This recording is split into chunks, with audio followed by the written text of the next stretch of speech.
everybody. This is the Bachelor Pad. I just clicked go live, but now there we go. Haha. I forgot we've got I forgot the delay. The delay seemed a little exaggerated on that than normal. So what's going on, man? We got Big Al in the house. What's happening, buddy? Not much, man. What's going on? Not a whole lot. First show of the new year.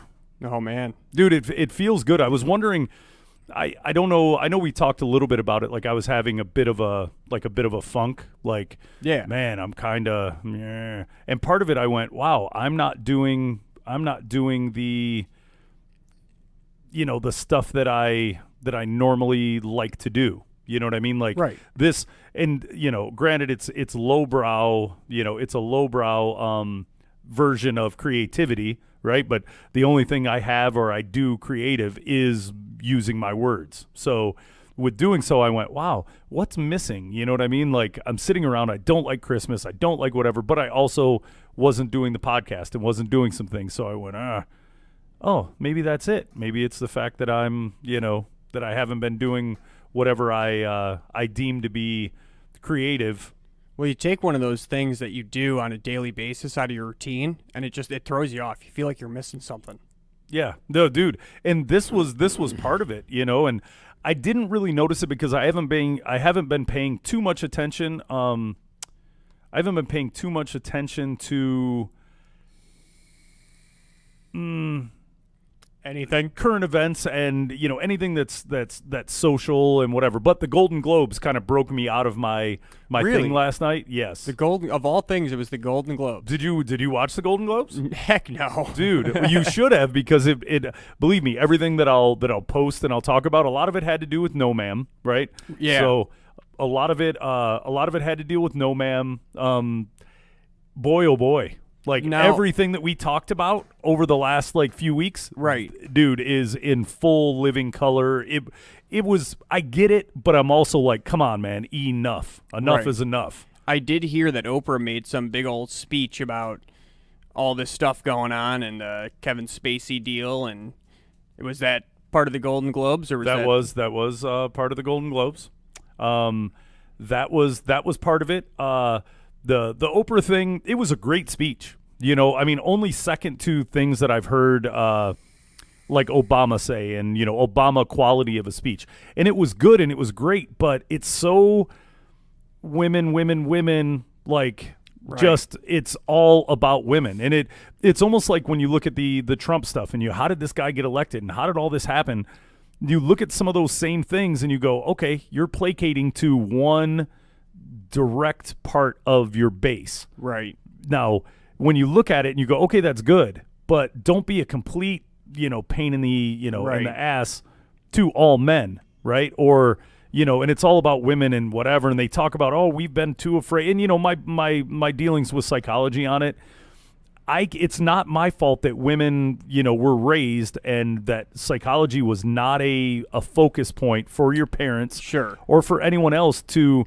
When you get treated poorly or inappropriately, oh, I don't know, I feel bad, I feel shamed, I don't want to do. Whose fault is that your psychology, your personal psychology is so, is so back-ended that you can't do or say anything because you're completely right. And I think Oprah is a perfect example of that. You have someone who is, by and large, within the entire Hollywood community, she is a figure. You can't tell me she didn't know half the stuff is going on. She knows everything. Right. Like, she didn't speak up. Now, would this have had the same impact 10 years ago had she come out and gone, wait a minute, there's something going on and we need to talk about it? Why are you coming out now? Is it because you feel that it's now okay for you to come out? And how is it not okay to come out against something as abhorrent as rape back then? Yeah. No, and it was, and I'm trying to share everything. I'll get to talkie a little bit more as soon as I'm done with the sharing properties of everything on here. Yeah, it was Natalie Portman, right? Who, right? I don't know if you're a fan of Natalie Portman, but I did kind of dig a lot of the stuff that she's done over the years when she, like the SNL, some of the skits that everyone went, oh my God, I can't believe she would do something like that. Like her rap and, some of the things she did and said and whatever. Right. But there was also a thing that there was a whole deal with the Me Too movement. So Yep. whatever the Me Too, that's where we came up with the Yeah. pull that chair closer to you so NOMAMM can get in the screen. Is that in the frame now? Yep, Do we have it? a little bit more. Loud and proud here. Yep. So yeah, we got to have NOMAMM over there in the corner. But yeah, a couple of the things, and I shared it. If anyone wants to look at any of the any of the articles that I posted to the Bachelor Pad Radio Facebook page, that's that's on there. So I got some of that on there. Oh great, and and this thing not responding, trying to go to the second page. Oh man. Dude, did I just spend $1 zillion on a? There it goes. It just took a minute. That's better than what it was doing before. Okay, so one of the first talking points, I'll get into my personal blah funk. I hate my life over Christmas and just dealing with all the holiday shenanigans. But as far as everything that went on in the Golden Globes, because this dominated the news, every Right. news. Regular news, all the gossip talk things in the middle of the day, and not that I sit around and watch them, but Shadow likes to watch them. So I did check out a few of those from Wendy Williams, The Real, whatever other talk things that are on that are on TV. One of them was they were wearing black, and it was everyone was going to wear black in a show of unity for the Me Too movement. Okay. So I look at it and I went, okay, everyone's wearing black and whatever. Now everything, there were some jokes. Seth Meyers, he was hosting or emceeing the whole event. So with a lot of his stuff, he made fun of Harvey Weinstein, and he obviously these guys are known to push buttons when they're doing these shows. Right. And it was good and it was funny and topical, but there were a lot of cringeworthy, stuff like, oh, why are you talking about this? Which the platform is everyone talk about it. But there were people that came out and even said, why is a guy hosting the Golden Globes? It is now, granted, not everybody, but when I started reading blogs and I started reading Twitter and all these other things just to get Right. the every man or every woman's take on it. Why is a man hosting the Golden Globes? And why is this, right? So the first topic we're going to get is the Bianca Blanco. She's an actress, whether it's TV, whatever. I don't know. She's an attractive lady, but she wore red, right? She didn't get the memo, and nobody could get a talking point from her. Like, Right. Look, I get the movement and everyone else is doing it, but I kind of want to wear a red dress, right? Everybody lambasted her on Facebook, Twitter, news outlets. And how she could she didn't come out and say oh, I'm not for the movement. She Not a didn't word. come out and say I'm for the movement. Just she just wore a kind red of dress. skated on by. Yep. Maybe she didn't get the memo, right? Even guys Sure. did it. Like guys were wearing, certain outfits in black, and William H. Macy and The Rock and everyone in its tuxedo dress, whatever. But a lot of them went pure black. Okay. And dude, the amount of I don't know I wasn't sure if you still had your laptop open, but clicking on that and you go through and you see what people are saying about her, like, Right. oh, I can't. Now, my other take on this was the overt sexual nature that even though you were wearing all black and even though wearing all black and doing whatever, with sexual harassment and and the feminist standpoint of sexuality and harassment and everything, Sharon Stone wore the equivalent of two stripes across here, what was that actress, Milo Sarcevic, or not Sarcevic, but whatever, the chick who played Resident Evil and all that. Yeah. That one outfit where just had a couple things across it. So you come out, you're wearing all black, but what is the overall female need to wear next to nothing, your boobs almost showing? That is there a leveling post? And this is just me, and I don't know, and that's kind of why I'm begging Right. the question.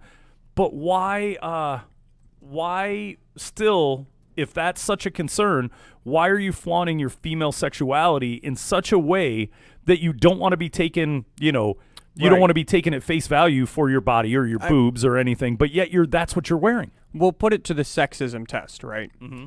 And the sexism test, and it's the same as the racism test and the ageism test and any of the isms that you want to think of test. It's if I flip it, is it still blank ism? Is it still racist? Is it still sexist? Is it still whatever? If a man comes out and he's wearing nothing but a Speedo, which is pretty much what she's doing, just in a two-piece because she's got one more thing to cover there. Mm-hmm. Is it still okay? Now, if The Rock shows up in a Speedo, do you not think that the headlines of every single newspaper this morning would have been something along the lines of, look at The Rock's body, look at The Rock's six-pack, look at The Rock's bulge in his Speedo? Now, how is that okay, but if Sharon Stone comes out and I go, damn, did you see Sharon Stone's stomach last night? I am an absolute monster and I'm objectifying women. And I might as well be Kevin Spacey at that point. So that's the way I look at it is, if men went up and they said, you know what, we're going to wear white for all the men who haven't ever raped somebody, is that still okay? Yeah. No, and a lot of people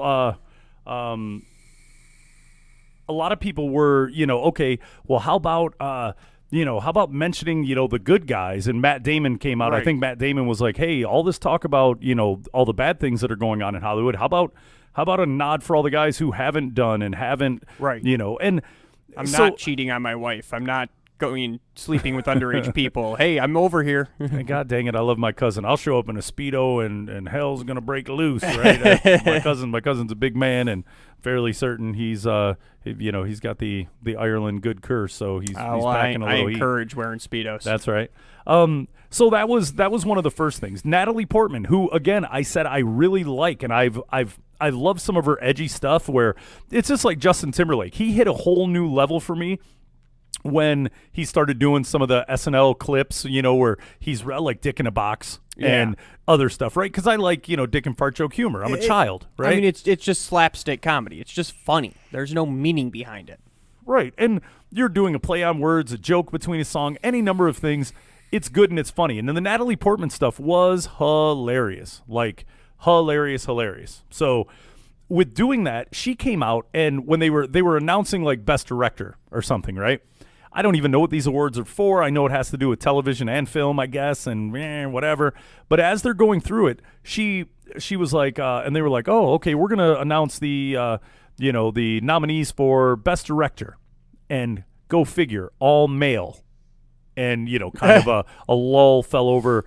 So now everyone is completely, you have like a complete. Oh, well, this is now unfair because there's too many white or too many and there was a racial thing too between whites and blacks and whatever. Oh, and I'm sure. How many and all the directors nominated are men. Go figure. And even the dude presenting was like, balls, right? Like, right. And it kind of like shit on the gentleman's parade that won the thing. And it's 25 years. He's never been nominated. He never won. Yeah. But you're going to come out. And that's what I don't like when people start to take their personal agenda or a single line item agenda and throw it at everything. Right. Like, dude, we are the devil. Like, we are the devil. And I get it. I mean, we are kind of the devil. I mean, we can't do anything right. But it's even worse in their eyes. Now, if you just look at it through the spectrum of this one director who won, this is the highlight of your career. Yeah. This is what you have worked your entire life, ever since you were 6 years old and you picked up a camera. This is it. Never been nominated, you get nominated, and then you win. This should be the greatest moment of your life. But forever, there's going to be an asterisk next to your name. Yep, because they have now decided that because you're a man, you somehow weren't worthy. Now, if the roles were reversed, oh my God, there would be riots in the streets. If the narrative was they didn't win because they were a woman, the riots in the streets. I mean, totally different narrative. But when it's a man, it's okay. Mm-hmm. Yeah, it's it's so kooky. However you want to cut it, however you want to look at it, it's it's downright ridiculous, right? And then. So not only did they go after the young lady who the young lady wearing the red dress, and then the red dress, and she had her boobs hanging out. But Natalie Portman had it was black and whatever, right? But she had a top, and she did it with Ron Howard, Richie Cunningham, right? Probably the nicest Opie. Like, I don't think that dude. I think he's a eunuch or I don't think that dude would know how to rape someone. No, I mean, or he couldn't even do it if he tried. or even thinking of an objectified thought Right. towards somebody, right? He's Opie from he hung out with Andy Griffith. I mean, Right. this is as far as guys go, that's a good solid guy. This is like the all-American man, right? Yes, there's no ifs, ands, or buts. He's that guy. He's sitting there, and every time he looked at her, her top was out to here. Like, you could look down and sit, like the boobs were just kind of. They're just there. You ever look in a bird's nest? Like there's a bird's nest, and Yeah. you get up and you look over the top, and then, there's little birds in there. Right. And I think that was her Natalie Portman boobs, right? That they were just kind of in there chilling. And I went, I was like, dude, is her top like. And he kept looking, like he'd look over to look at her, and he'd like look away, like, no. Right. Like I can't look at her. Like, I can't look at her because you're going to, and I don't know, is that some weird, like, litmus test that, hey, here they are. Did you look? You're a scumbag. Right. But again, like, I'm a guy. I'm going to look. Yeah. No, I'm sorry. At some point, dude, you take away the ability of being guys, and we're no longer guys anymore, and we're not, we're not doing Right. guy things or whatever it is we do. And I don't think that's wrong for me to look, because if I was walking down the street in skin-tight jeans and I had a giant bulge going down half the side of my leg, I don't care what you say. You're going to look. Man, woman, child, you're going to look. And then they had and it wasn't just her, it was others, right? Right. And then, what did James Franco do to Ali Sheedy, right? And Ali Sheedy from, she was the basket case in Breakfast Club. Yep. So all the way back to, when they had that whole, Yep. those, Emilio Estevez and all those guys were the Rat Pack of, modern day in the 90s or 80s or whatever. She accused Franco of something after his Golden Globes win and, came out against him and said whatever, but didn't say what it was. And this is, the second part of our NOMAMM, generalized argument is if you throw out allegations towards someone, Yeah. it has a tendency of ruining. And we've touched on that point. But James Franco, like Franco's just like, a modern day stoner, or he plays a great stoner. I don't know if he's always stoned. I don't know, man. If you look at the things this guy does, I don't think he has time to do anything else. He's like, he's going to Harvard. He got a degree from Yale. He's like writing a book. He's into art now. He does like 14 movies a year. I mean, where are you going to slot the time to do something in there? To do anything else, yeah. Right. And then they got after Justin Timberlake, and I can't remember exactly what it was, so I'm gonna go ahead and peruse through it real quick. That they, again, something with Justin Timberlake. Oh, Justin Timberlake was no need to read it because I have a memory. Justin Timberlake just finished a movie with Woody Allen. Right. Okay. Now Woody Allen is public enemy number one. Right. Right. He's had a creepy, shifty existence, right? Right. What was it? He ended up dating like his nanny or his like stepdaughter that they something something where you heard it and you went, oh, Woody Allen? Yeah, enough that it yeah. actually like freaks out my mind. Like, dude, did you really Right. do that? I think he ended up dating his adopted daughter, after some point or something, right? Right. Asian lady or whatever. So something creepy, and he's got allegations like crazy that he likes younger or possibly underage Yeah, or whatever too his deal young. is.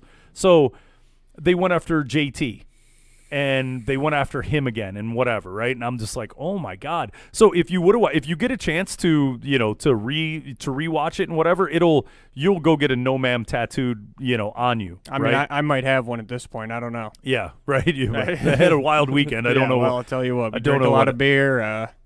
So, and look, the Golden Globes are normally something I wouldn't watch. I just happened to be clicking through, and I had a do-nothing Sunday, and football ended, and I think I was Right. in a food coma, and I just kind of laid there and went, And as I was doing it, I clicked on, and I noticed I started hearing little things and ramblings, and everyone was using it as a platform. Now, here's the bad thing, right? When you go Republican, Democrat, Libertarian, whatever, Hollywood, right? When you get Hollywood's known, even though there's a ton of Republicans there, the big Right. money and whatever. They don't speak, But they're Hollywood plays on that Democratic, Yep. side and liberal to the core. there. Right. It even turned me off to a point listening to and observing the oh, like this is really happening. Like this is really, Oh yeah. and I get it, right? I think, but it takes such a weird turn that now it's almost like affirmative action, which I believe had its time and had its place. That yes, you shouldn't. But it's even like football right now with, Right. oh, we've got to look, but they've got that rule in place that you've got to deal with one or two minorities in your coaching search. Right. Even though you know the guy you want, you still have to interview, which to me Sure. feels like a slap in the face. And like 1 in every 30 times you get this like feel good story of like, well, they interviewed him to fill what it's called the Rooney Rule. They interviewed him to fill the Rooney Rule, and he was really good, and they hired him. yeah. And I'm like, oh, great. So it works once every 30 times. Like, you're basically calling in coaches that get interviewed every single year, knowing they have no chance of getting the job. And look, when you're hiring, right? Like being in a position to where I've had to hire, you hire for certain reasons, right? Right. And I don't care. And with me, I'm as liberal as that comes. I don't care if you're white, black, purple, you're an alien, and whatever, dude. If you can peddle stuff and you can do the job, don't Right. care. And yes, in hiring females, I at one point went, dude, I'm going to get rid of every dude and I'm only going to hire females, right? Playing on the thing that you come in and, oh, there's a lady, and they have a Right. tendency, ooh, whatever, and they see a pretty girl and they'll, oh, blah, blah, blah, and they'll, it works in certain scenarios. But I also don't feel comfortable leaving a female in a retail shop where they could be robbed, held up, or, Right. whatever, right? But how sexist of you, like, that you don't think they can protect themselves. Right. Like, no, there's not a genetic difference between the two of us that, and yes, I mean, if it was if it was some, I don't know if you watch Shameless, but if it was the chick who works in the, motorcycle shop and whatever, the Oh, yeah. smoking hot Asian chick, yes, Oh, dude, yeah. I'm fairly certain she'd high kick anyone, but I Yeah. also don't want to put somebody, I mean, there's days that I've had shady people come in and here and the other, and I'm like, oh, and act shady, and I'm just looking around and whatever. I don't know. Were they possibly thinking? Did they look at me and went, he doesn't look like he has much to lose. I see the F my life in his eyes. Like maybe this isn't the guy. He looks like he might jump over the counter and, gnaw my neck before I pull my gun. But I don't want to put, Right. put somebody in that scenario to where, And the statistics too, women are going to get raped more than men. Period. And that's just what it is. I mean, nobody's going to. well, I don't think anyone's going to come in here and rape. I think they're going to come in here and take the register. Right, but you still don't want to put someone in that chance. I mean, if you have the choice of having a woman who now you've put them in a position where they could be assaulted, or have a man who is going to be in the same position, but it's a very low chance he's going to be assaulted. I've been doing this for a while. Ain't nobody tried to rape me. Well, yeah, exactly. Ain't nobody That's my tried. point. I mean, you can't. Number one, you can't rape the willing, and number Hey. two, which I'm sure that joke if I said you can't rape the willing, God. dude, that would be it. Triggered. I mean, the only great thing is, we're dealing with, we're dealing with free speech, and we can say whatever, and we don't have corporate Right. sponsors. So, I'll joke, I'll say whatever, right? But Well, we can. yeah, why it's still on the table. But it was very disheartening, and I agree with you shouldn't be treated a certain way, and you shouldn't be But when you're gonna start. Okay, so here's the black and white issue that came up, which I normally cite on err on the side of minorities, right? When it comes to police brutality and Right. shooting unarmed people, I've done the statistical values. I've talked to everybody about it, and my take is, the whole reason I gave up on criminal justice is because I was roughed up by a police officer outside of a party when he made us get in our vehicle and drive, and we went, no, we're all getting in here. No, that's just get in the car and drive. Pulled us over 5 minutes later, and because I was one of the larger dudes, there, and I was going to school for criminal justice and went, hey, what are you doing, bro? That's entrapment. You can't tell us to get in our car and then pull us over. I mean, Right. what are you doing? And smart guy, and slam me off the trunk of a car and, elbow in the back of the neck and, shut your mouth, blah, blah, blah, and you want to go to jail tonight. I was like, what have I done? I'm a passenger in a vehicle, and I asked you a question. I'm showing displeasure in the fact that Right. I do know what you just did, and it's going to cost, a bunch of, 20-year-olds a bunch of money to try and fight this if our parents even have the dollar value. So, Which he's betting they don't. which is betting they don't, right? And worst case scenario, well, whatever. You know, the guy was still drinking and drove in a vehicle. The law is the law. It's blind at that point. Doesn't matter, you know, if it was entrapment or somebody told you to, my word against his, vice versa. But there was a gentleman. He was a very good actor, and he came out. And I guess this, you know, first time he had won, and the first time an African American had won this award, whether it was Best Actor or, you know, whatever it was. Sure. And through the conversation, the narrative was, you know, hey, I want to thank my director, who was a white guy, for writing a role that a black man could play, that only a black man could play. And, you know, there was a whole lot of stuff, Michael Jackson and whatever, and they've had other people that they put different people in there to play. I think the Nina Simone movie was another big thing where people were up in arms at whoever they had play wasn't dark-skinned enough, or, you know, whatever the gripe was. Dark-skinned enough. I mean... Okay, you know, so, and I get it, right? They feel disenfranchised by, you know, the Hollywood establishment, right? That, and dude, this goes on, dude. This is just, and the great thing is I didn't write any of this down, and maybe it can be identified because, you know, I'm kind of bouncing all over the place, but it was, he, you know, was like, you know, there's not enough roles that, you know, that black men will play that are positive, that do this and do that and blah, blah, blah. And, you know, he went through this, and I agree to a point, right? But in the same token, it is a business, right? It is a business. And Tyler Perry seems to make great movies that, you know, all communities go out and see, obviously larger in the, you know, the African-American community. Sure. That they go watch these movies and, you know, the television series and shows and whatever that he creates.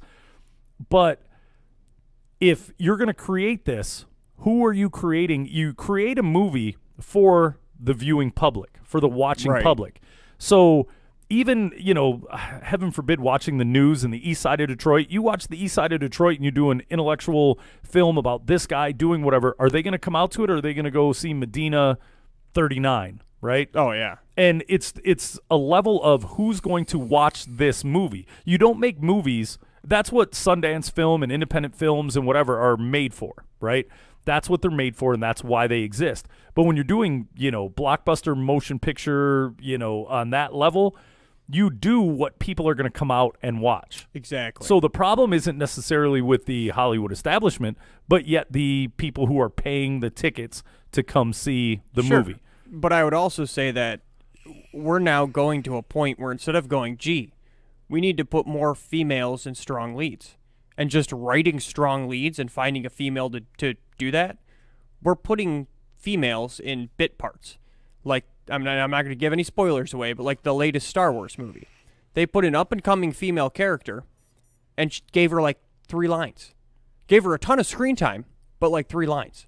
And I walked out of the movie theater going, the only reason she was in that movie was for those directors to go, look at how many women we put in this movie. Look how great we are. You didn't help anything.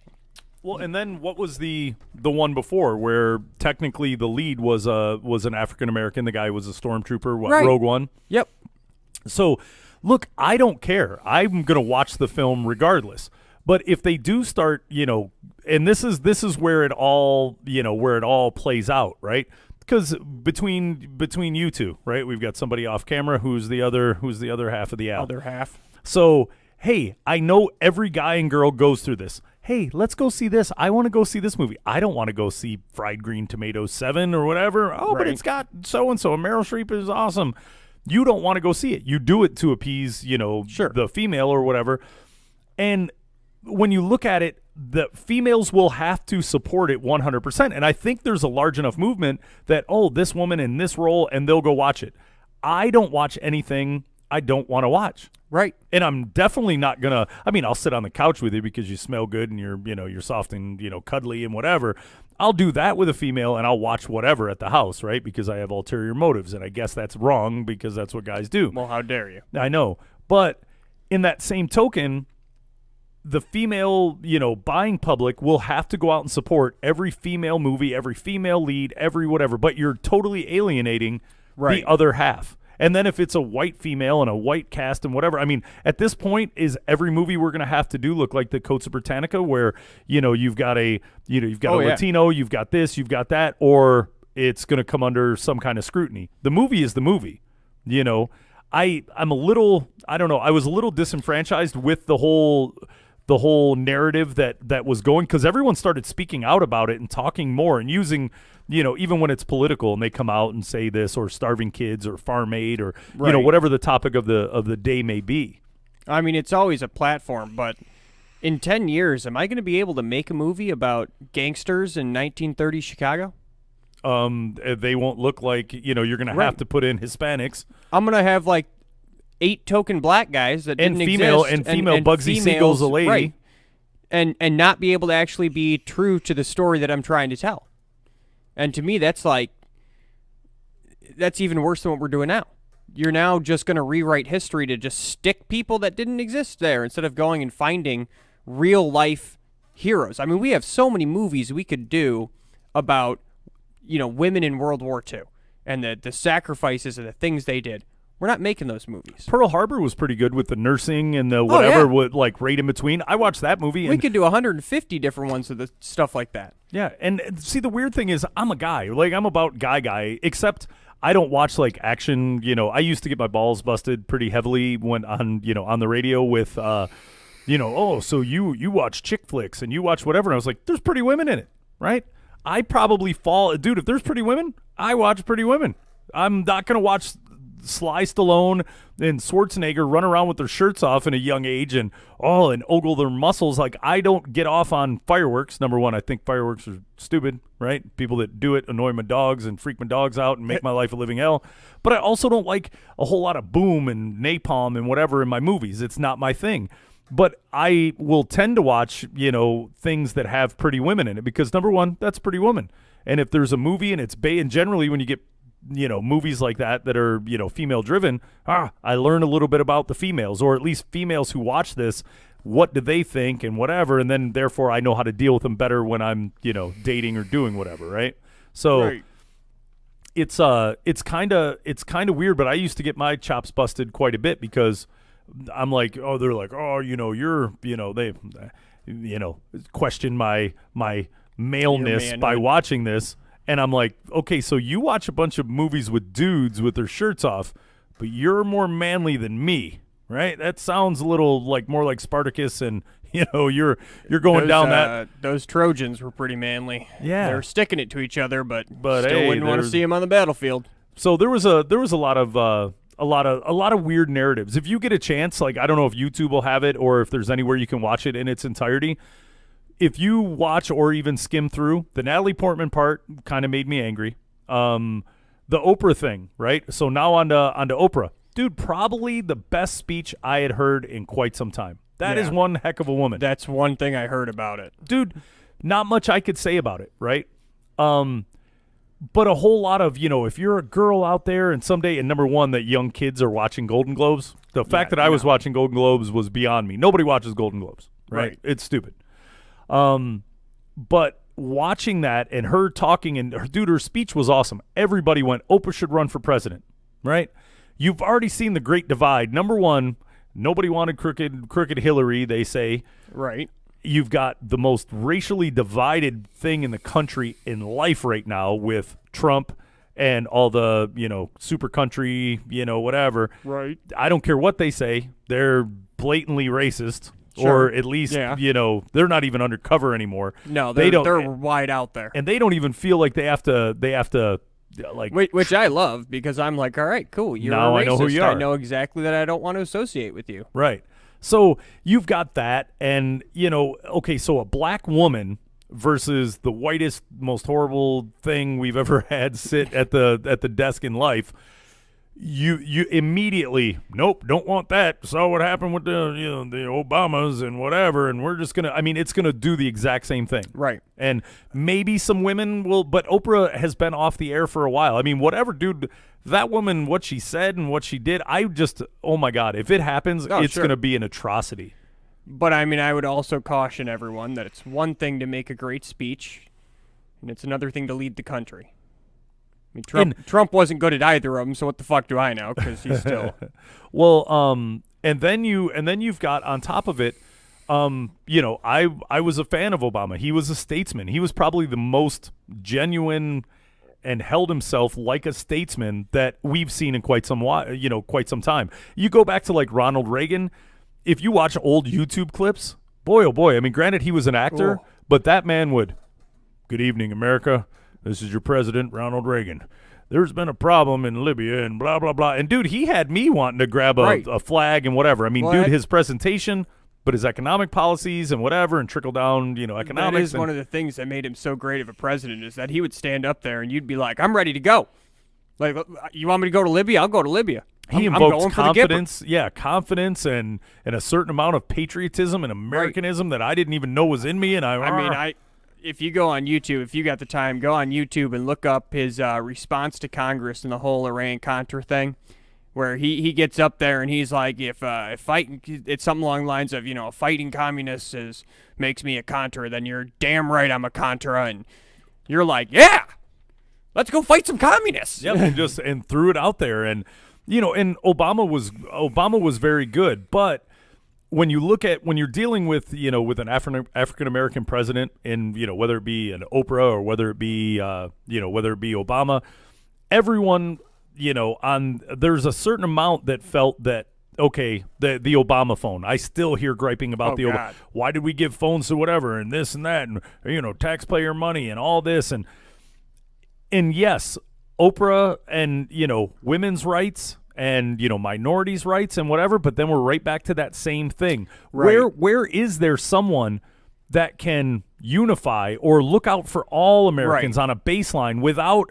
I mean, we have a large amount of minorities in this, minorities being just not Anglo-Saxon, Sure. European white males or females, but in that same token, who can do and look out for everything? Like, you have to be that statesman that all Americans, and don't talk about females or talk about males or talk about white or talk about black.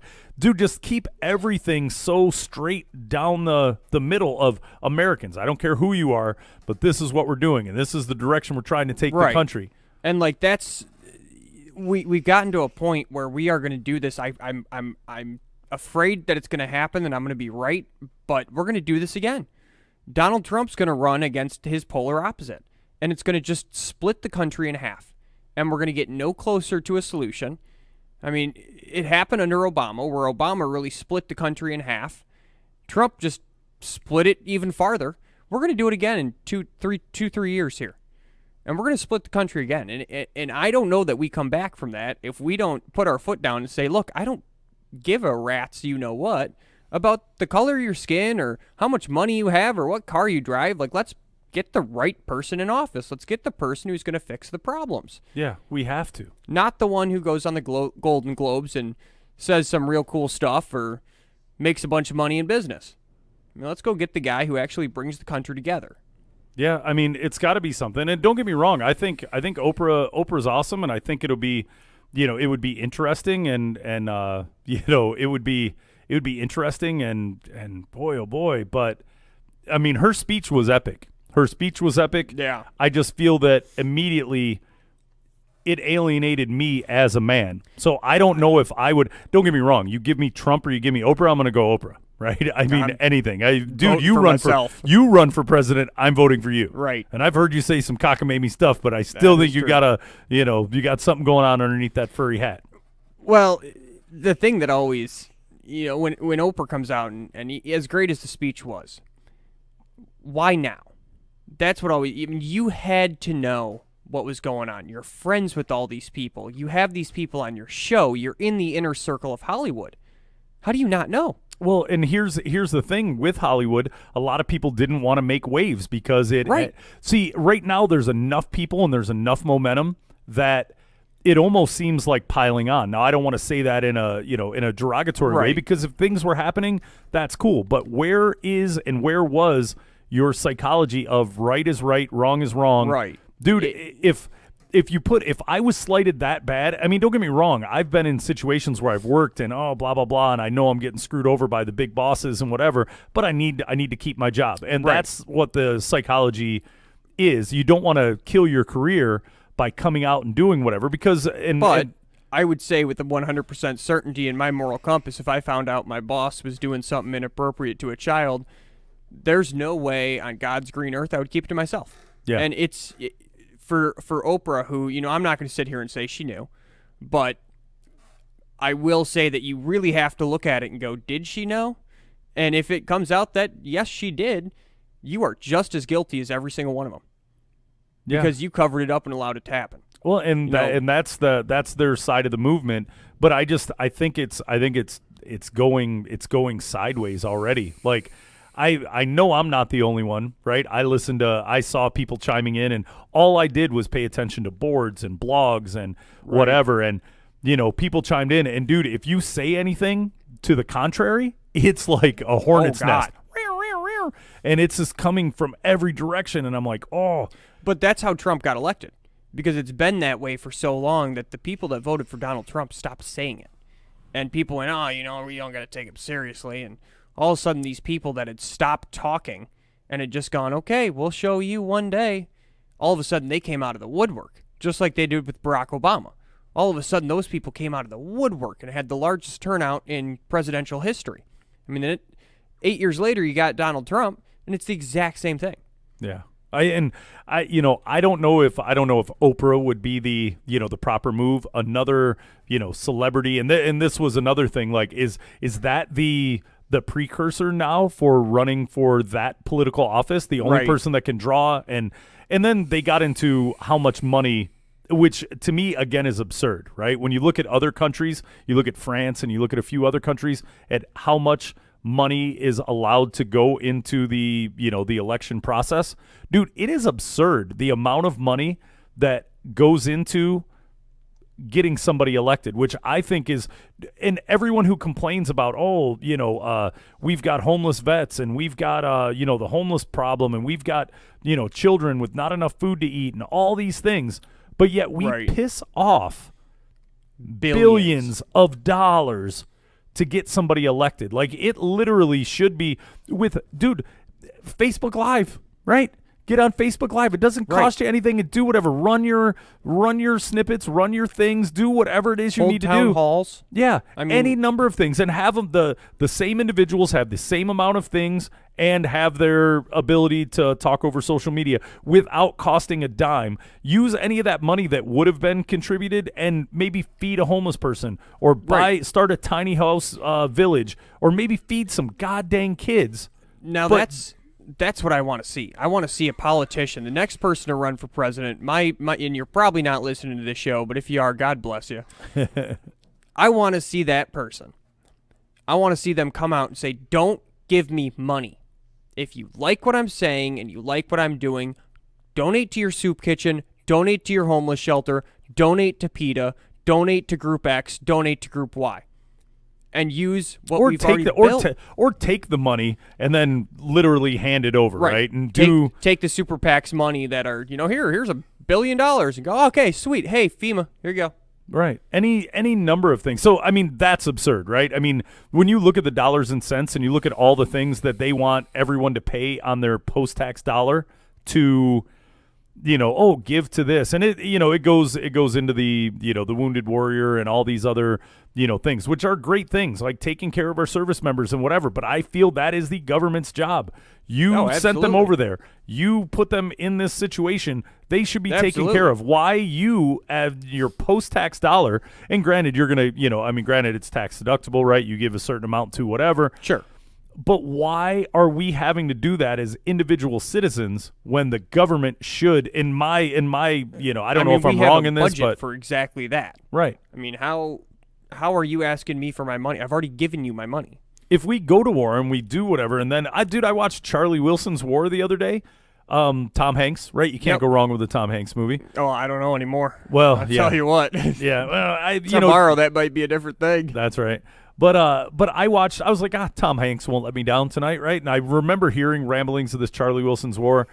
I don't care about war movies, but it was interesting to see, the Afghan war with the Russians and our involvement, and how the political system works, and how much money, and how many, the appropriation committees, and all these things that funnel and move money around in order to get some of these things done. So it's baffling to me knowing the way that government works and how you've got representatives in the House and this and what, that story was awesome. If anyone hasn't seen that movie, Charlie Right. Wilson's War was really, it's kind of an eye opener because it was based on a true story. And most of the facts were dead nuts, but yeah. Right. Dude, seriously, with that amount of money, and we go in, and after being in an area, whether we beat them in a war or we occupy them and whatever, we go back in and rebuild that. So in our segments of war and battle, that we go and we funnel all this money into that. But yet, our people who come back, you and I are supposed to help them with all their stuff. Granted, they've got the VA. The VA is getting better from what I hear, but they've got the VA. But in the same token, we're rebuilding something, some area or some, state, village, town, country that we went in and invaded. But yet we're not taking care of our people when we get back.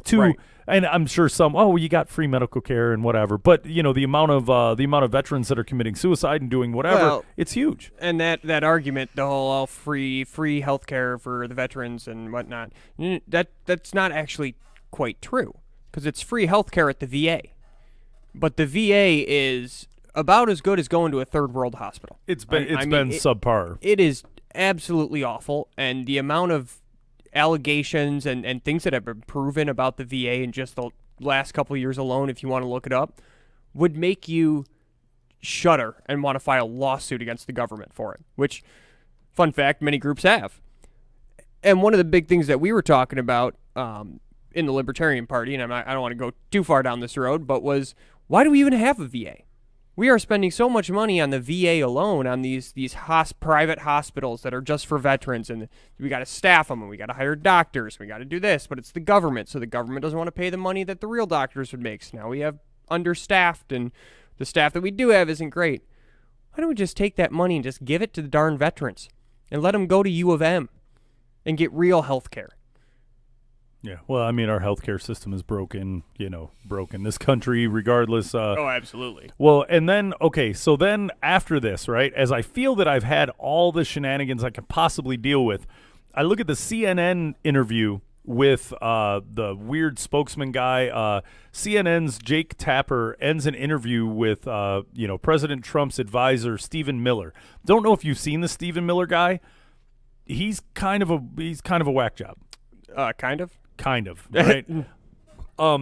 And he ends an interview with Stephen Miller after he refused to answer the questions, and there's only one viewer, and he basically, Jake Tapper came out and said, there's only one viewer that you care about, right? Knowing that, the president was watching this. Right. And dude, did you see any of that? I didn't, but I heard it on the radio.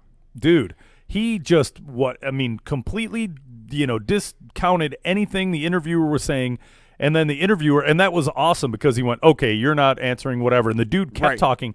They had to call and get security to get him out of the thing. They were like, you can go, you can leave, and he just sat there rambling and rah, rah, rah, rah, rah, and like, get out of here. It's one of those deals where I'm driving down the highway, I'm listening to the excerpts of it, and that whole deal where he's like, all right, we're just gonna end this interview, and tried to politely be like, okay, you're leaving now, and he just burr, burr, burr. And I'm sitting there going, God love Jake Tapper.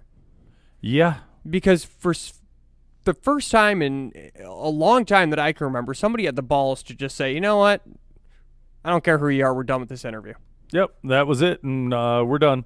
Which was good. It's a shame that we had to, that it's gotten to that point, right? And he just came out and went, blah, blah, blah, and fake media and all this. And, dude, the bizarre, weird narratives that are floating around that that there's a ton of people. I'll go through, I generally spend about 2.5, 3 hours listening to all this stuff. And, oh, my God, dude, it's ridiculous. The thing that drives me crazy is that I spend most of my time when we bring up Donald Trump in different circles, I spend most of my time defending half the stuff he says, because some of the stuff is like, yes, he's taking it way out of context with like the fake news and stuff, but how many times in just this whole NOMAMM sphere have we seen just that, fake news.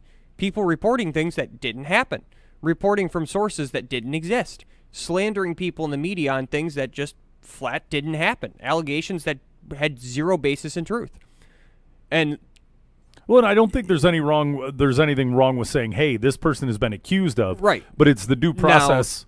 the way that they go about it, and it's just, oh, you disagree with me, fake news. Yeah. I mean, it's kooky. So that was the end of, stuff I was just inundated with today. Like I can't even deal. Like I Right. really need to take a shower and play with a yo-yo or whatever that thing that you drive into work and you're like, I don't know how I'm supposed to react today. Do I hold doors open for women anymore? Do I hold doors open for anybody anymore? I don't know. Is that sexist? Yeah, it's weird. There's a duality because I'm a creep, right? I mean, I'm self-proclaimed. I'm a dude, right? I have dude thoughts all day. But in my place of work or place of business, hey, how are you doing today? How's everything going? How was your day? I know that whether it was crazy, whatever, whether it's beautiful girl, plain Jane girl, old girl, young girl, I try and be, I won't say raised right, but I have spent enough time in the South, so I do understand. Right. Yes, ma'am. No, ma'am. Can I help you, ma'am? And yes, do I notice like, oh my God, dude, she was really pretty, or any number of things, right? Yeah, you do, but it's just, man, yeah, no, it's a weird world. The weird thing is I'm a cretin, but I hold it together, right? And sure, I just don't know. I'm just confused by everything nowadays, man. I'm confused by it. I don't like it. I don't like seeing, Hollywood and, what was going on there. Look, I want everyone to be treated fairly. But the biggest thing that, that we touched on a little bit earlier, do not use your sexuality to benefit you. Like I wish somebody would bring that out, and the Golden Globes were a perfect example of it. Right. Why are you wearing stuff in low cut and your boobs like, billowing out of stuff? You want someone to see that. That looks good to you, but I'm not allowed to have an improper and impure thought about it. You want me to look, yet you're going to scream at me if I look. That's the message you're sending. And that's not the message we need. The message we need right now is, look, stop doing that. And is that completely wrong or unfair? Like, are we wrong in thinking that or saying that? Because I don't think so, but nobody has brought that up, that if you don't want to be, and I don't think we should go to, you should be wearing a beekeeper suit or a burqa or whatever, right? But in that same token, you don't want to be, you don't want to be looked at in that way or in that manner, or to have anyone say anything about it, but yet you're doing it. I mean, it's an overt, it almost seems like they're doing it on purpose. Like, hey, look at me and do whatever, but you're not allowed to think, or unless I want you to. And guys, if I want you to, then that's okay. Guys do it too, though, because you don't see me walking around in the summer in Under Armour, because there's not a lot here for me to be showing off. Now, if I was built like you were, I probably would be wearing a lot of Under Armour and going, yes, I do have a very rock-hard, nice body. We don't talk about that, though.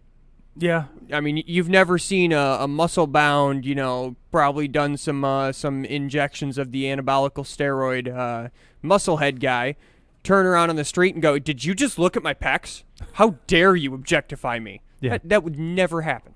Because you put that shirt on, you knew what you were going for, you knew you wanted people to look. And I'm going to get heat on this, but for any woman to really sit there and go, I put a shirt on that was low cut that showed my entire boob hanging out, and go, well, that was for me. No, it wasn't. Well, and people and females have said that, well, I dress this way because it makes me feel good and it makes, whatever. But you look in the mirror or you take a picture and, look, I can see a ton of stuff. If you come, like, I try and avert my eyes, like, oh, sure, no, look or what. But I'm like, oh, my God, right? Like, that is, holy crap. How do I not ogle or pay attention to, the attributes of your body when they're directly out there in front of me? And yeah, guys, we kind of dig that if we're doing, and I think females do too. Now, see, we can't lump all females into, a group, right? Because there's a ton who don't know what this Me Too movement is. They Sure. don't care. They Absolutely. they will flaunt their, their femininity and their, sexuality, Right.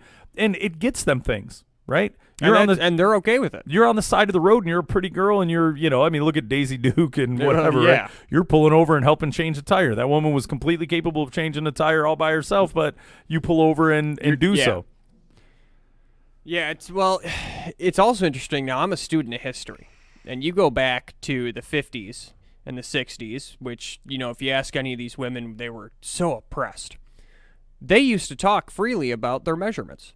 No, I'm a 30, 28, 32, whatever that means. I don't know. I'm 38, 24, 36. Right. That was a good one. That used to be like a thing that people talked about.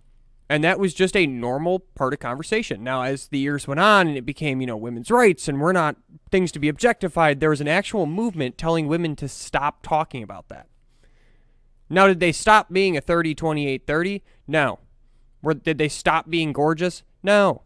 We still looked, but all of a sudden it was taboo to ask a woman about her age, to hear a woman's measurements. That was all taboo now. Yeah. I mean, you look at how things have gone, through history, and the burning the bra movement, and hey, we don't want to do whatever, which is good because I happen to be a fan of the nipple, right? So I do like the nipple. you know what I mean? Like, totally cool with me. But I don't know. It's all convoluted, and and hopefully after you watch the Golden, if you can, fit it in, at Right. some point. Just look at some of the stuff, and it's kind of random. But we'll get off the NOMAMM and the woman side of it, for today, because I think we're kind of beating a dead horse. I know Yeah. I'm upset. I don't know what to do. I'm really. Well, we're not solving it today. Yeah, no, and this was not a great attempt to solve it, but our NOMAMM movement of no. I don't, look, somebody's got to talk, and I wish somebody would bring up, but I think everyone's afraid. I think it's just us, Right. Yahoo sitting here talking about it, that, don't. Well, now, not to beat the dead horse, but could you imagine a prominent male figure in Hollywood standing up and saying, well, wait a minute, no, ma'am. Oh, God. You'd never work another day in your life. Right. I mean, you couldn't get a B-list role on a director's first movie. Yeah, it would come off as being dismissive, like, oh, no, look, Right. I get it. You don't understand my, the pain I've been through and the things oh, no. Sure. Look, I get it, but enough, right? If you're a great director or you want to be a director, most of these directors were not actors, right? Right. They directed. They have a vision. They have whatever. And, most people, after they've acted for a certain amount of time and you've been in enough movies and you've had enough, then You got to figure it out. they'll branch over into directing. But, the fact that Natalie Portman had the gall to, let me guess, they're all men and whatever, right? Like that, I didn't like it. I took some offense for, heaven forbid, I started my life and I went into directing and just Yeah. direct, and then How dare I work hard? right. Are you a director? Did you want to be a director? No, you're an actress. And why are you an actress? Because you're pretty and you liked acting and you wanted the fame, and I don't Yeah. know, all of it shenanigans. So how was your Christmas and New Year's? So it's funny because Maddie likes to tell me that I'm the Grinch. Because I am not. You're in good company, sir. I'm not a big fan of the whole hubbub. I love the actual Christmas day. Don't get me wrong. I love Christmas Day. I love waking up, and I got my parents, and I got my sister, and I got my grandma now, and we're all around the tree, and we drink a little eggnog, and then we go snowboarding, and I will come back and open some present. I mean, it's great. But it's the days leading up. It's the travel. It's the packing. It's the presents. It's the lines.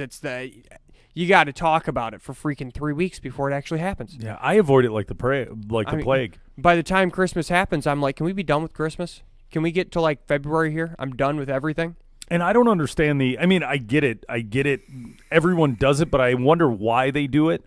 you know how many people that came in here and were stressed out about like, hey, what's going, one of my first things, hey, what's going on, man? How's your day? How's everything going? Oh, dude, man, Christmas, man, I got like 7 more gifts to get and then I'm done and whatever, man, I'm going to be paying off my credit cards for the next like 3 months.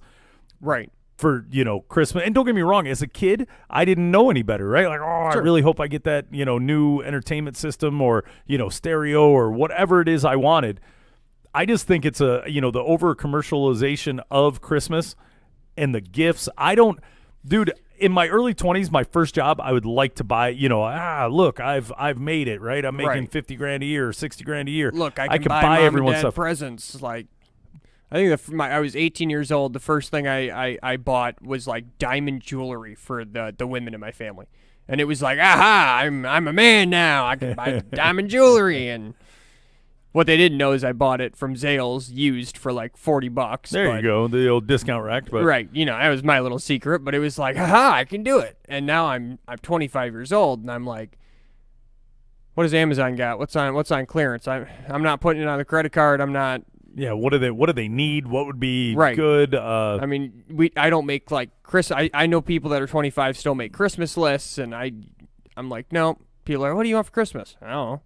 Yeah, nothing. I just hang out, You know, drink a beer, and watch TV. Yeah, you talk about your Grinch. What do I want? To be left alone. Right. Let me hang out. And I want to go snowboarding because there's no one else on the hill, and I don't have to wait in line. Well, there's a few movies that people, I forget what it was, like 4 Christmases or a couple things. One of them might have been a Vince Vaughn thing because I watch everything Vince Vaughn, and good. He's a funny man. He's a good guy. But where they would plan a trip to be out of town every Christmas. Oh yeah. To where they skipping didn't Christmas. Yeah, and they just had to. They couldn't be called into anything because we take a trip or we go here or go there, and somehow their plans fell through and somebody found out about it. The daughter was like, "I'm going to come home," and they were like, "Ah." Yeah, so I don't know. I don't dig it, and this is kind of weird for me because I think people will, everyone throws around depression and certain things like that. I fell into a funk around Christmas. Right? Right. Granted, I had a lot of stuff going on business-wise. I had a lot of stuff going on podcast-wise. A lot of the goals and the things that I set to do by the first of the year have now elapsed, and I didn't get to that point. Sure. I was leaning on, the vacant seat Nick and, to do some stuff, but he works for Amazon, and he got completely hammered, and, he's got a lot of stuff going on in his personal life. So I'm like, so those things didn't get done, right? In the meantime, my computer craps out on me, this and that. And I'm not a fan of the holiday. I don't want gifts. I don't want to buy you anything either, right? Right. You're an adult. You're even kids. This is setting a horrible precedent. I don't want to buy you, Right. Everything every year. I think you're getting a false understanding of what, if you are a Christian or, so-called like everyone who likes to, Yeah, I'm a use Christian, it as but I a, go to church only on Christmas Day. and even some that don't do that, right? They just, I'm white and I'm in America. I guess I'm a Christian, right? And I'm just like, no. So I disagree with it on its religious basis, right? Because Right. I don't believe in the magic sky god. That is definitely a big part of it for me, is that I am so sick and tired of hearing about putting Christ back in Christmas. And when did we take Christ out of Christmas? Newsflash, Christ was never in Christmas. It's a freaking pagan holiday. Like, can we just agree that we're going to stop talking about putting Christ in Christmas, and we can't say Merry Christmas anymore because somebody might get offended, and this and that and that. I'm like, can we just go visit our family? Dude, you want to know the snowboard awkward? and have fun? One of my local wholesalers, it's weird because normally they're all one, whether it's like Indian, Pakistani, like in my Texas wholesalers, right? They're Indian, They're Pakistani, right? They're Indian, they're Pakistani, they're Hindu, they're a couple, from Sri Lanka. I don't know. There's all kinds of I'm like, wow, this is crazy. You got a bunch of, I was like, no offense, but I do understand who and what. How do you know? And I was like, bro, I come from Texas, right? Everyone there, I know a Sikh when I see one. I know this, I know whatever. I'm Right. like, come on, man. So, and it was weird because I was there right before Christmas, and the Christmas, and the awkward nature of what do they say to me? Right. You know what I mean? I was like, dude, I'm a heathen, right? Happy holidays. Enjoy your day off. Anything will work for me. And it was funny because I had to see him a couple times around there, and they didn't even try after I was like, bro, look, I'm not one of those. I don't care. Right. I mean, I'm the same way. I'm like, you could not say anything to me. That's cool. If you say Merry Christmas to me, I'll say it back to you. If you say Happy Holidays, I'll say it back to you. For God's sakes, if you say Happy Kwanzaa, I'll be like, yeah, you too. Yeah. It doesn't matter. You know what I'm going to start? You know what we should start is enjoy your day off, right? Right. Because nobody works that day. Because let's be honest, that's really what like New Year's Day is. New Year's Day is not a holiday. New Year's Day is a Monday that I got to sit on the damn couch. Yeah. Oh, dude, this year got me. And it was kind of weird because I fell into a funk, and that's the only way I can describe it. Maybe it's depression, right? Because I normally don't. I'm just like, man, I really don't want to do anything. And I do whatever begrudgingly. But this year I didn't do anything, right? I was just like, I really don't want to. Jake doesn't deal with I don't deal with awkward situations, and I don't feel I should be put in them because I don't ask anybody to get into my awkward. I don't say, hey, I need you to do this and you need to like this person or you need to come here. I don't put those things on anybody, right? So I do take a little bit of like, and I don't want to, but borderline like offense. And I feel it like doing something to me like, hey, you've got to come here and you got to do this and whatever. And I get you want me to do stuff.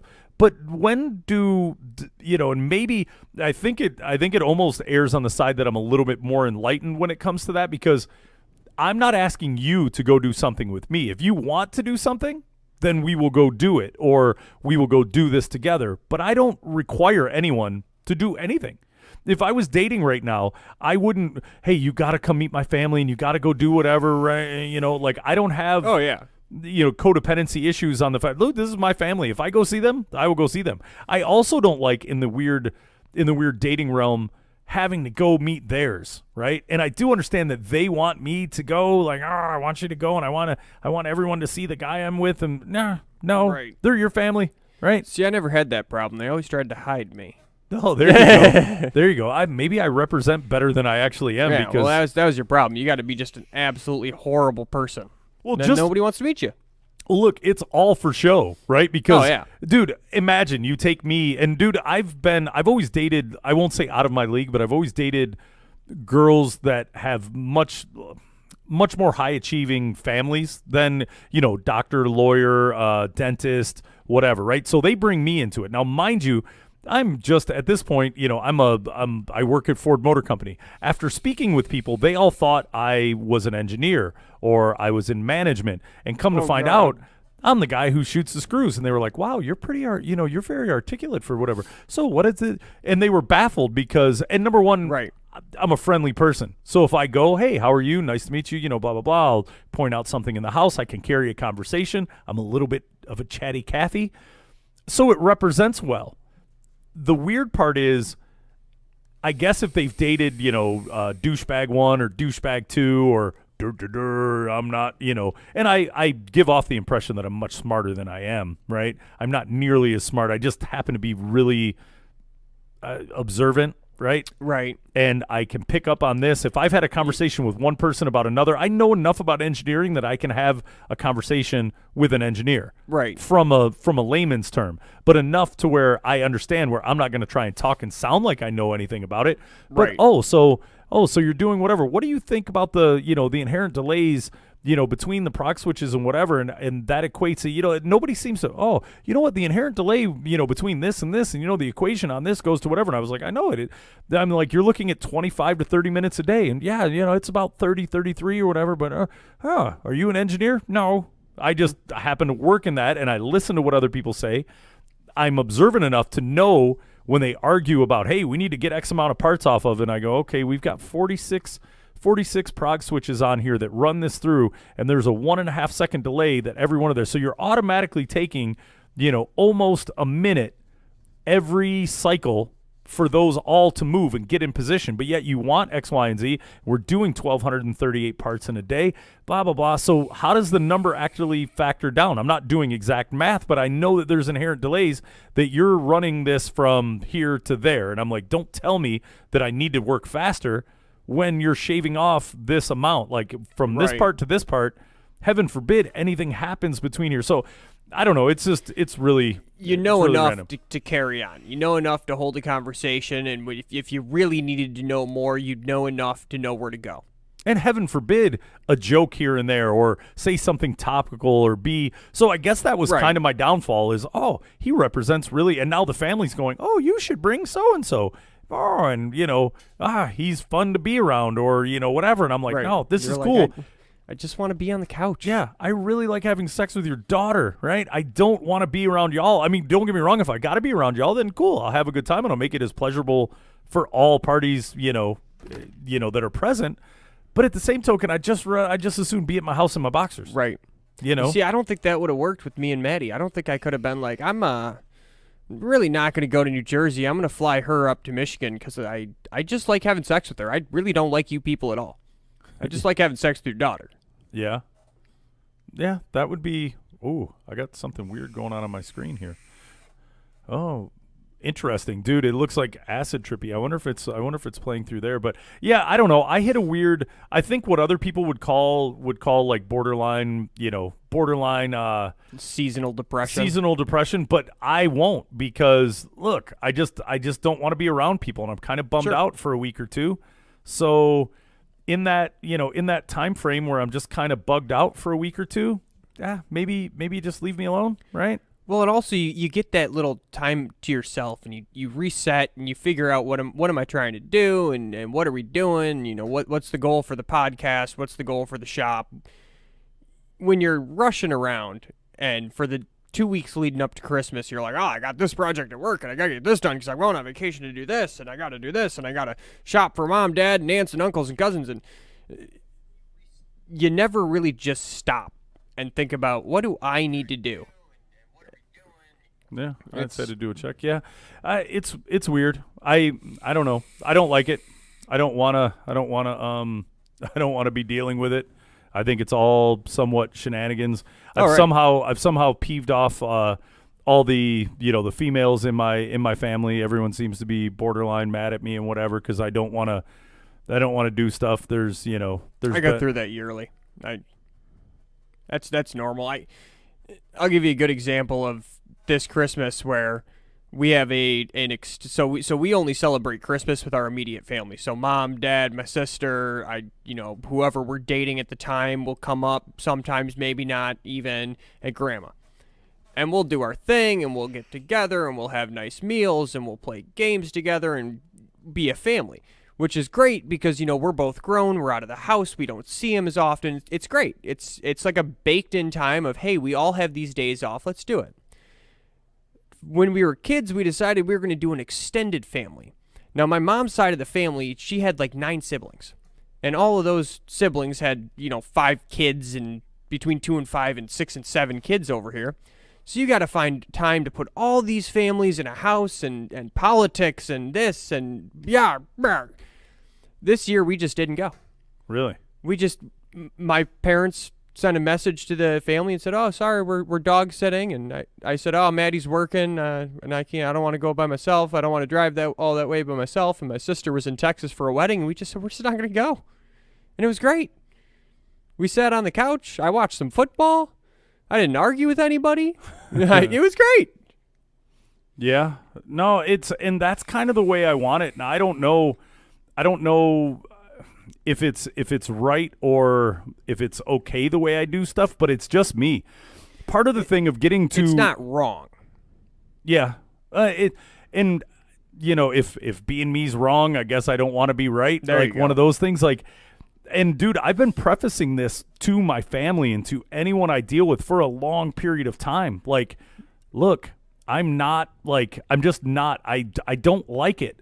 So the only reason I'm there or I'm present with or around anyone is because y'all want me to go, and I'm not liking it. Like, I wouldn't put that on anyone else. Right. And heaven forbid I'm going through like a weird, like little bit of like seasonal depression, or I just, like, dude, when I tell you funk, like I didn't want to be around, I didn't want to do anything. Like I was I couldn't have been more happy chilling with my dogs, watching whatever random stuff I wanted to watch on TV, and just being, just existing. And it was good. And granted, it only lasted for like a week and a half that it happened.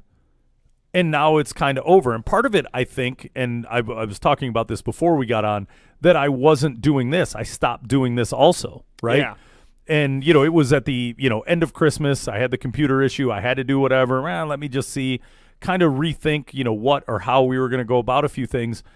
And this little bit of creative nature, or this little bit of creative whatever you call it, I wasn't doing either. So I was kind of left to, and Game of Thrones. Game of Thrones may be the devil. Dude, I watched 7 seasons in 2.5 weeks, like the equivalent of like 5.5 shows a day. They're like hour-long shows. I tried to get into Game of Thrones, and I know everybody's like, that's something that you got to watch. And I don't know if it's I don't have the time or I'm just not interested. Because to me, I'm like, fell asleep halfway through the episode, and I wake up, I see the end. I'm like, cool, I know what happens. Meh. Well, and if I didn't, and maybe it was because of the funk, or maybe that put me in a funk, right? I don't know what happened, like in that, in that time frame, but I should have spaced it out, because I could have stretched out one episode a weekend and just watched it until the new stuff came out, because they pushed it back to like 2019. Granted, I still wouldn't have stretched it out, but right. Yeah. And it's a bad time for Jake TV viewing. Like everything I watch is off right now. Shameless had an episode last night, but Smilf wasn't on. White Famous isn't on. Billions hasn't come back on. Westworld hasn't come back on. Like I'm literally completely devoid of the television shenanigan watching I'm doing. That's where I get into like the Netflix and the Hulu, and I go back and I find something that like you missed the first time around, but you're like, oh, this is awesome. Especially so what I'm watching now is Stargate Atlantis. No, I didn't watch any of the Stargates, and I'm a huge Star Trek guy. I love Star Trek. Star Wars, I like Star Wars. I think it's like one of the greatest shows I've ever seen. I'm like, this is right up my alley. Yeah. But I would never have seen it if I was just in that rut of like, all right, what's coming on tonight at 9:00? What is Fox playing today? What's NBC got going on? Yeah, I don't watch anything. The fact I watched Golden Globes for a minute was too much for me. Right. Like, that was way, way, way too much. I mean, I pay $40 for Hulu Live. I think I probably watch live TV maybe once a week. Yeah, I'd be pressed to even say that. So, did you have any New Year's resolutions or anything? What's on the agenda for Al this year? I didn't like sit down and make New Year's resolutions, and I usually do. I usually have something where I'm like, I'm gonna do this. I'm gonna hit the gym more. I'm gonna do that, and I never. By 2 weeks, I'm like, well, that's out the window. I mean, there was a great commercial on it. The Allstate, you don't watch live TV, but for those of us who sometimes do watch live TV, especially during the football broadcast, you get the old Allstate Mayhem commercials where he did the thing and he was, I'm going to not do the Mayhem. I'm a lightning rod now.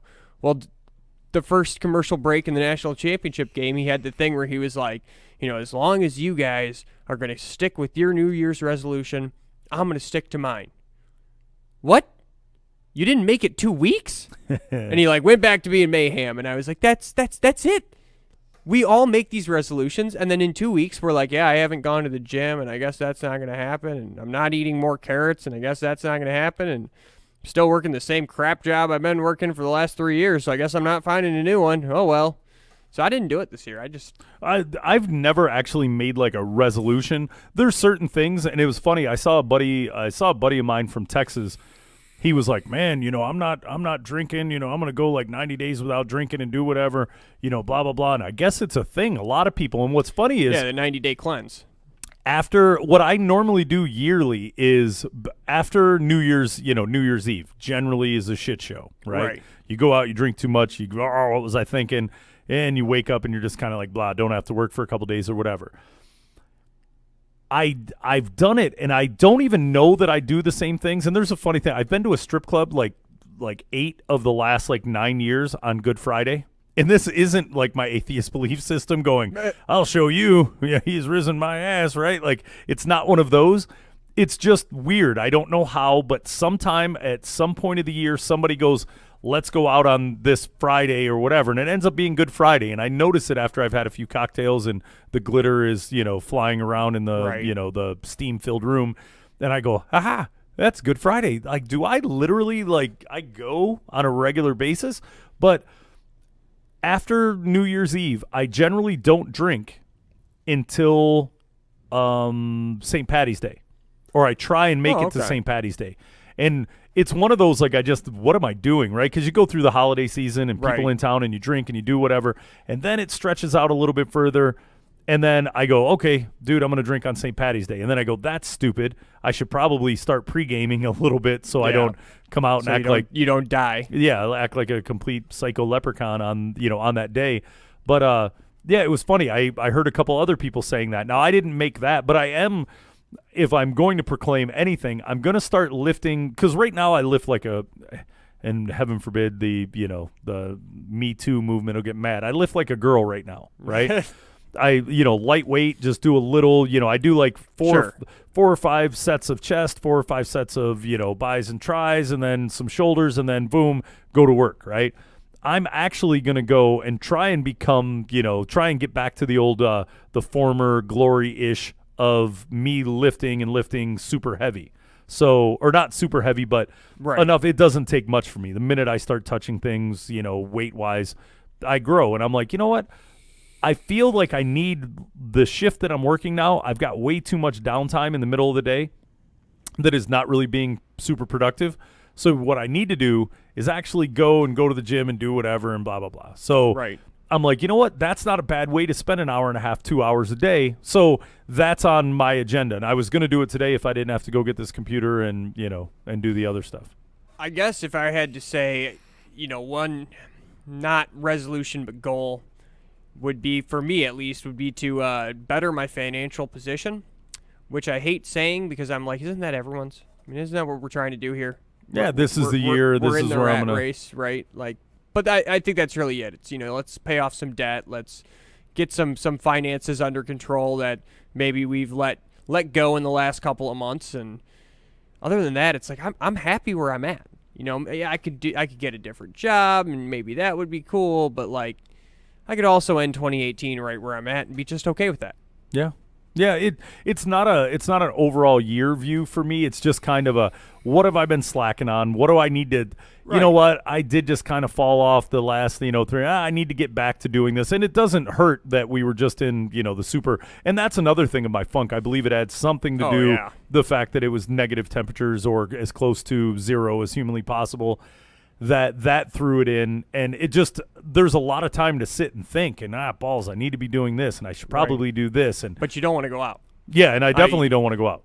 There were days during that cold streak where cats needed food and I needed food, and I was like, I'm gonna make a little chicken and just stick it in the cat's bowl because I ain't going out. Yeah, I want no part of it. But I broke a lot of that, and I'm kind of back to normal. And I think going to the gym, getting the podcast back up and running. Granted, we took a week and a half break or whatever, but getting this going again, getting to the gym, which lifting is one of my things. And for years and years, I would take a day off work if I didn't make it to the gym. Wow. Because I would be hating myself all day. Like, why didn't you? What were you doing? You did this, you did that. You need to go to the gym. And I trained super serious for years. Right. So I think it would be interesting to see getting back on the horse, in that way. And, generally it takes about 3 months. Yeah. Yeah, it's always been with me going to the gym is I'll do it pretty regular for about a month, and then I'll miss a couple of days, and then a couple of days will turn into a week, which turns into 2 weeks, which turns into I don't think I've been to a gym in like 7 months. Yeah. That'll do it. But even I don't know. I think I'm gonna swing it. So that's at some point, this week I'll get that set. I'll be gripey and a pain to be around because I'm gonna be sore. I'm gonna be hating my life. Ow, I hurt and whatever. But hopefully, after that I can pick up cars in the parking lot and turn them over. Yeah, well, if they park in the wrong spot. That's right, and that's what it's there for. So cool. Well, thank you for answering the bat signal. That was funny. Our conversation of, oh, dude, I don't have your number, and I went, oh, you gave me yours, And Right. today, as I was getting ready, I was like, I got a new computer. I need to see how it's going to work. You did kind of say you could swing, whatever. This is good. And we could have ended this like 20 minutes ago, but I figured since I had you there, and I'm still going to get you out, you got 3 minutes before, There you go. before the witching hour. But yeah, Before I turn into a pumpkin. well, for those of you who have listened and checked in, and I will be, blasting this all over tomorrow in case you missed it or you were too busy to listen, we will put it out. And if you hadn't, if you do get a chance, go to the Bachelor Pad Facebook page. Look at a couple of the articles that we posted. If you get a chance and you didn't watch the Golden Globes, like most self-respecting human beings didn't, except I was sitting around in my boxers and went, football's over.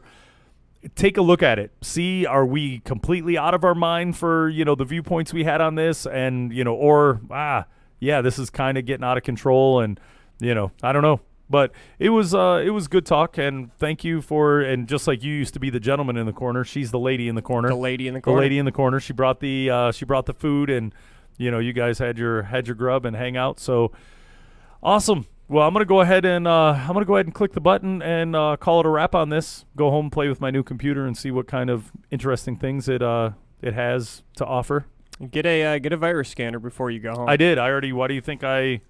Because I know what you do on the computer. No. Not this one. I'm going to use my other one as the shenanigan computer. So yeah. Other than that, this will conclude it. This was the Bachelor Pad. Jake, Al, lady in the corner, and we will be back tomorrow. And hopefully we don't have to deal with more shenanigans, government, and whatever tomorrow. Oh God. But we need to get that book. We do. Like, I really want to read the book, and I get, maybe it's a bit embellished, maybe it's not, but I would have to believe. But I still want to read it. Yeah, no, I definitely want to. I wanted to take the easy way out and get like audiobook and whatever, but I think I need to exercise the old eyeballs. Yeah, actually read it. Yep. So who knows? Maybe by this week, either somebody we know has it, or if we can get our hands on it. I know the publisher didn't publish quite as much as they needed to. It's the old Nintendo trick: don't publish enough to meet the demand, and demand goes up again. That's right. Well, it's got me interested. I'd like to. Yeah, I mean, go. I'm listening to every excerpt I can find on it and whatever. Sure but worked on us. That's right. Yep, it's got us. But on that note, thanks everybody who did check in and chime in, and I do apologize. There were more comments. I didn't notice it until I clicked on my phone, but y'all were talking to us. It somehow wasn't showing up on my streaming side, and I think we might change platforms. So it'll just be a notification here, and then we'll be somewhere else, maybe Patreon. I don't know, little teaser.